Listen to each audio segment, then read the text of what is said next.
बिस्मिल्लाहिर्रहमानिर्रहीम। अस्सलाम वालेकुम।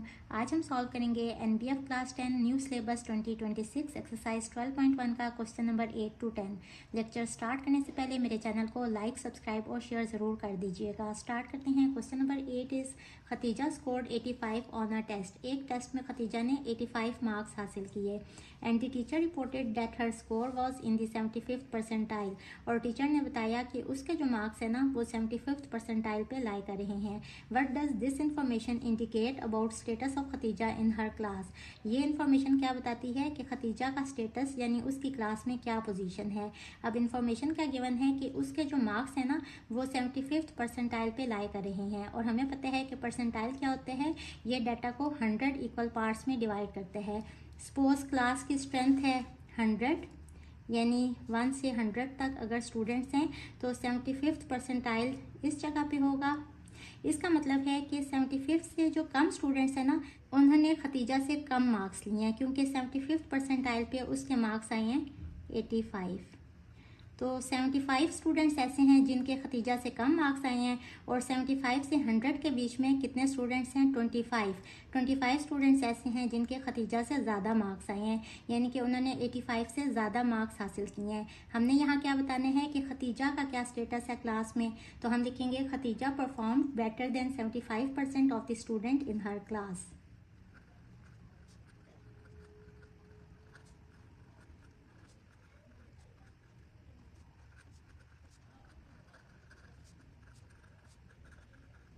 Question number 9 is Uzair wants to price his house based on the price of similar houses in the area. Uzair चाहते हैं कि वो अपने घर की कीमत लगाए, और वो किस बेस पे अपने घर की कीमत लगाएगा कि वो उस एरिया में जो भी उससे मिलते जुलते घर है ना उनकी प्राइसेस देखेगा और फिर वो अपने घर की कीमत लगाएगा ताकि वो उसको बेच सके। दी प्राइसेस है वह Q1 ऑफ ₹20 मिलियन। Q1 है इक्वल्स टू 20 मिलियन, या इसको 2 करोड़ भी कह सकते हैं। यानी कि ये जो उसने सर्वे किया है ना कि उसके एरिया में जो घर हैं सिमिलर हाउसेस उनकी क्या रेंज है, तो उसमें फर्स्ट क्वार्टाइल आ रहा है 20 मिलियन का। इसी तरह सेकंड क्वार्टाइल है 25 मिलियन का, या इसको आप 2.5 करोड़ भी कह सकते हैं। और इसी तरह Q3 है 30 मिलियन या 3 crore and a maximum range of ₹35 million. और मैक्सिमम रेंज कहाँ तक जा रही है, यानी घर की जो मैक्सिमम प्राइस है ना वो 35 मिलियंस के बीच में है। तो मैक्सिमम रेंज उन्होंने बता दिया है 35 मिलियन, या इसको आप 3.5 करोड़ भी कह सकते हैं। What is the possible price of the house if it is in the third quartile. हमने बताना है कि उसके घर की पॉसिबल क्या प्राइस होगी अगर वो थर्ड क्वार्टाइल में लाई कर रहा है। अब देखें Q1, Q2, Q3 ये जो क्वार्टाइल्स होते हैं ना ये डाटा को 4 इक्वल पार्ट्स में डिवाइड करते हैं। यहाँ है Q1, यहाँ है Q2 और यहाँ है Q3। और मैक्सिमम रेंज उन्होंने बता दी है, मिनिमम रेंज उन्होंने नहीं बताई। मिनिमम रेंज कुछ होगी और यहाँ होगी मैक्सिमम रेंज, यानी कि जो घर की प्राइसेस है ना वो मिनिमम और मैक्सिमम रेंज के बीच में लाई कर रही हैं। अब हमने बताना है कि उसकी घर की पॉसिबल क्या कीमत होगी अगर उसके घर की कीमत थर्ड क्वार्टाइल में लाई कर रही है।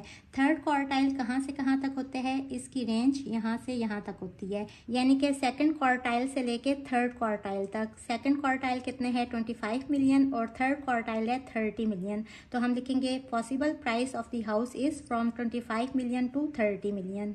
इसके बाद हमने बताना है inter quartile range of the data. हम इसका फॉर्मूला पढ़ चुके हैं। This is equals to Q3 minus Q1। Q3 है हमारे पास 30 मिलियन और Q1 है 20 मिलियन। तो सिंपल इन दोनों को माइनस करेंगे तो इंटर क्वार्टाइल रेंज आ जाएगी विच इज़ 10 मिलियन, या इसको 1 करोड़ भी कह सकते हैं। So this is our answer. The adjoining cumulative frequency curve shows the number of faulty items in a shipment of 100 items produced by a खानीज कलेक्शन। खानीज collection कोई कंपनी है जिसमें वो कुछ आइटम्स बना रहे हैं, और ये जो कर्व दी हुई है ना यानी कि ओजाइव, ये फॉल्टी आइटम्स यानी कि जो डिफॉल्टेड आइटम्स है ना उनको ये शो कर रही है। Estimate the median. अब हमने यहाँ बताना है मीडियन कितना होगा। अब यहाँ भी देखें कर्व उन्होंने खुद से ही दे दी है। अगर तो मैं इसको किसी भी पेज पेज पे ड्रॉ करूँ तो हो सकता है कि मेरी रीडिंग्स डिफरेंट आएँ। तो ये भी इतना इंपॉर्टेंट क्वेश्चन नहीं है, क्योंकि जब डिफरेंट बच्चे इसको डिफरेंट आंसर शीट्स के ऊपर कॉपी करेंगे ना तो हर एक का आंसर डिफरेंट आ सकते हैं। सबसे पहले मीडियन फाइंड कर लेंगे। मीडियन का फार्मूला हमें पता है, this is equals to n by two position, और n यहाँ क्या है, total number of values. Total number of values कितनी है, 100, तो 100/2 which is equals to 50th position. अब ये जो 50th पोजीशन है ना, ये मीडियन का आंसर नहीं है, बल्कि इसको हम कम्युलेटिव फ्रीक्वेंसी वाली साइड पे देखेंगे और उसी तरह से स्केल की हेल्प से ना हम इधर से इधर तक लाइन ड्रॉ करेंगे और इसके अलॉन्ग हम देखेंगे कि कितने नंबर ऑफ फॉल्टी आइटम्स हैं। तो इस तरह से मैं इसको ड्रॉ कर लेती हूँ 50th पोजीशन पे। अब देखें अगर तो यहाँ भी ग्राफ वाले बॉक्सेस होते ना तो भी हमारी रीडिंग एक्यूरेट आ सकती थी, लेकिन यहाँ वो भी गिवन नहीं है।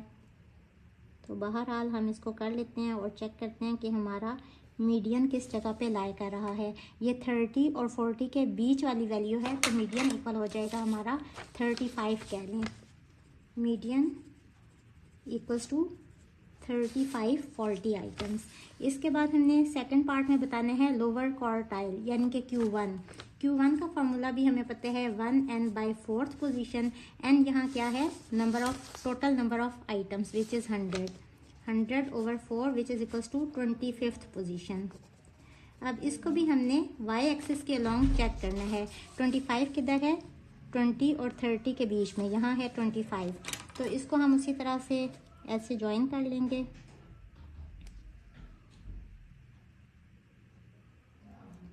इस तरह से, और इसके अलॉन्ग हम देखेंगे, देखें ये जो है ना 30 इसका आंसर आ रहा है, 30 40 आइटम्स।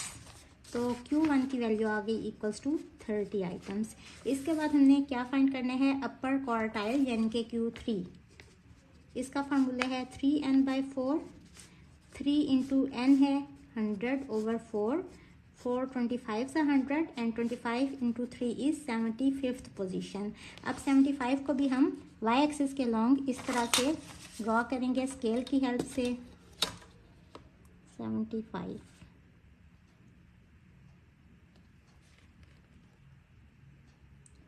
इस तरह से ड्रॉ कर लेंगे और अब हम चेक कर लेते हैं कि ये किस जगह पे लाई कर रहा है। तो ये 40 और 50 के दरमियान में आ रही है वैल्यू, यानी कि this is 45 40 items. Q3 equals to 45 items. इसके बाद हमने फाइंड करने हैं इंटर क्वार्टाइल रेंज। इसका फार्मूला भी हमें पता है Q3 माइनस Q1। Q3 है 45 और Q1 भी हम फाइंड कर चुके हैं 30, so this is equals to 15। Next है 7th डिसाइल यानी कि D7। क्योंकि डिसाइल डाटा को 10 इक्वल पार्ट्स में डिवाइड करते हैं तो इसका फार्मूला होगा 7n डिवाइडेड बाय 10, और n है यहाँ 100, तो 7 इंटू 100/10, 0 0 से कट जाएगा। So this is equals to 70th position. यानी कि हम 70 को भी y एक्सिस पे ड्रॉ करेंगे। 70 ये है 70 इस तरह से, और इसके अलॉन्ग हम वैल्यू चेक कर लेते हैं। तो देखें ये आ रही है 40, सो D7 इक्वल्स टू 40। इसके बाद हम क्या फाइंड करेंगे, 30th परसेंटाइल यानी कि P30। हमें पता है कि क्योंकि परसेंटाइल डाटा को 100 इक्वल पार्ट्स में डिवाइड करते हैं, सो इसका फॉर्मूला होगा 30n डिवाइडेड बाय 100। n यहाँ है 100, तो 100 डिवाइडेड बाय 100 ये इससे कट जाएगा which is equals to 30th position. So इसको भी अब हम y एक्सिस के लॉन्ग लोकेट कर लेंगे 30 को।